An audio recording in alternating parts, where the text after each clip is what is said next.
Multiculturalidad. Seguro que esta palabra nos suena a todos, la oímos por todas partes para hablar de nuestras sociedades. Pero, ¿y si esa idea tan bonita de un simple mosaico, con culturas puestas una al lado de la otra, se quedara corta? Pues hoy vamos a rascar un poco en esa superficie, vamos a ir más allá de esa imagen para ver qué esconde y, sobre todo, qué alternativas mucho más potentes existen. Para este análisis vamos a hacer un recorrido. Empezaremos con la idea que todos tenemos en la cabeza, el mosaico multicultural. Luego le daremos una vuelta y veremos las críticas que se le hacen, para entender por qué para muchos no es suficiente. De ahí saltaremos a la interculturalidad, como un proyecto de cambio real, y profundizaremos todavía más, hablando de la necesidad de decolonizar el saber. Para terminar, echaremos un vistazo a una visión de futuro, la de un mundo pluriversal. Venga, pues vamos a empezar por el principio, por el concepto que seguramente nos resulta más familiar. Es la primera parada, la idea que casi todo el mundo tiene en mente cuando se habla de la diversidad en la sociedad. A ver, lo que los expertos llaman multiculturalismo, podemos imaginarlo literalmente como un mosaico. Es una foto de la realidad. En un mismo sitio, ya sea una ciudad o un país, pues viven juntas un montón de culturas. Cada una es como una pieza de ese mosaico, con su propio color, su propia forma, pero no tienen por qué tocarse o mezclarse de verdad. Simplemente están ahí, una al lado de la otra. Coexisten.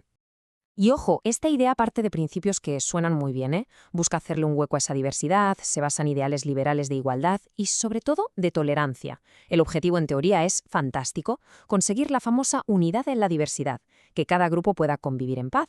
Pero claro, aquí viene la gran pregunta, ¿es suficiente con tolerarse? Y aquí es precisamente donde la cosa se pone más interesante. Ahora vamos a ver por qué muchísimos pensadores y movimientos sociales están convencidos de que este modelo, aunque tenga buenas intenciones, se queda en la superficie y no va a la raíz del problema. Porque la pregunta del millón es esa. ¿Qué es lo que no estamos viendo cuando nos quedamos solo con la imagen del mosaico? ¿Qué problemas pueden estar ahí, escondidos, debajo de esa capa de aparente tolerancia y buena convivencia?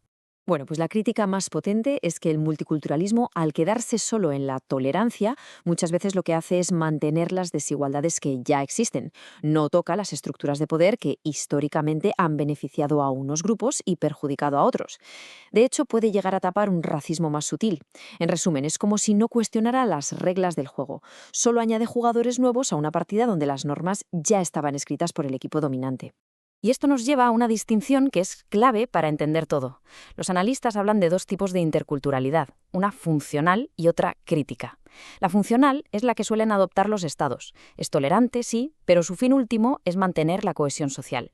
Y para eso, a menudo, busca que los grupos minoritarios se asimilen a la cultura principal. En cambio, la crítica es un proyecto que busca transformar.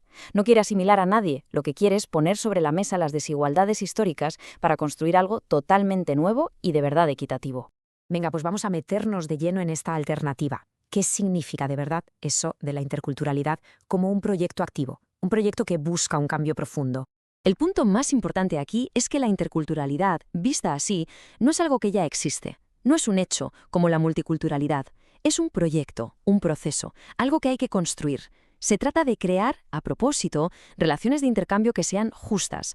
Y para eso es fundamental reconocer una cosa, que hay un conflicto de base, que existen unas desigualdades de poder que tenemos que mirar de frente y solucionar. Y fijaos, esta idea no sale de un despacho o de una universidad. Quienes le dieron forma y contenido fueron los movimientos sociales, como los movimientos indígenas de América Latina. Ellos no estaban pidiendo que, por favor, les dejaran entrar en el sistema o que se les tolerara, no. Lo que pedían era una transformación completa del sistema entero. Entonces, ¿cómo se avanza hacia ahí? Pues los pasos son bastante claros. Primero, cuestionar sin tapujos las desigualdades de poder. Segundo, y esto es fundamental, empoderar a los grupos que históricamente han estado en desventaja. Tercero, con ese nuevo equilibrio, empezar a construir relaciones que sean de igual a igual. Y el objetivo final, el cuarto paso, transformar las estructuras de la sociedad, no simplemente hacer un huequito para que entren más grupos. Pero la transformación no se queda solo en lo social o en lo político. Hay que ir mucho más abajo, hasta los cimientos de lo que consideramos que es conocimiento válido y lo que no. Esta es una pregunta que nos obliga a pararnos a pensar. ¿En nuestra sociedad le damos el mismo valor al conocimiento científico que sale de una universidad que al saber ancestral de una comunidad indígena? ¿O a la ciencia de laboratorio que a los remedios populares que han pasado de abuelas a nietas? Pues la historia nos demuestra que no, para nada. Y este fenómeno tiene un nombre: injusticia epistémica.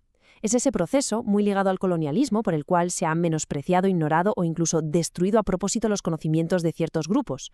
Algunos lo llaman, con una palabra muy fuerte, epistemicidio. Básicamente es negarles la capacidad de ser productores de conocimiento válido. Y esto nos ha llevado a lo que los pensadores decoloniales denominan un monocultivo del saber. Es decir, se ha impuesto una única forma de conocer, la occidental, la europea, como si fuera la única, universal y racionalmente válida, haciendo invisibles todas las demás. Y claro, frente a este monocultivo, ¿cuál es la alternativa? Pues lo que se llama una ecología de saberes. La idea es muy sencilla, crear un diálogo horizontal, de tú a tú, donde las distintas formas de conocimiento, el ancestral, el académico, el popular, el técnico, el del día a día, puedan convivir, hablar entre ellas y enriquecerse, sin que haya una que se ponga por encima de las demás.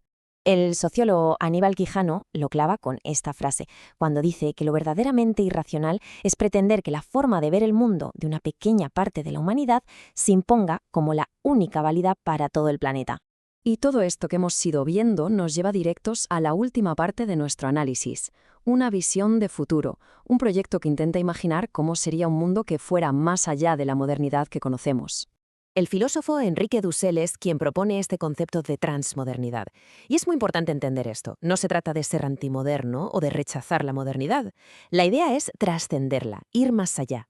Se trata de terminar el trabajo que dejó a medias la descolonización, cogiendo las cosas buenas de la modernidad, como los derechos civiles o la democracia, pero repensándolas y enriqueciéndolas desde las perspectivas de muchas otras culturas. Así que el objetivo final no es un universo globalizado y homogéneo donde, al final, una sola cultura se ha impuesto al resto. No. El objetivo es un pluriverso. Es decir, un mundo donde quepan muchos mundos, muchas formas de entender la vida y la realidad, y que puedan convivir en un diálogo de respeto y de igualdad. Por tanto, un mundo transmoderno sería el resultado de un diálogo intercultural de verdad, entre iguales. Se iría construyendo desde la diversidad de los proyectos de cada cultura, creando un pluriverso con muchísimas universalidades, no solo la europea. Sería, en definitiva, llevar a la práctica una descolonización a escala mundial. Y cerramos con la pregunta que, en el fondo, ha guiado todo este análisis.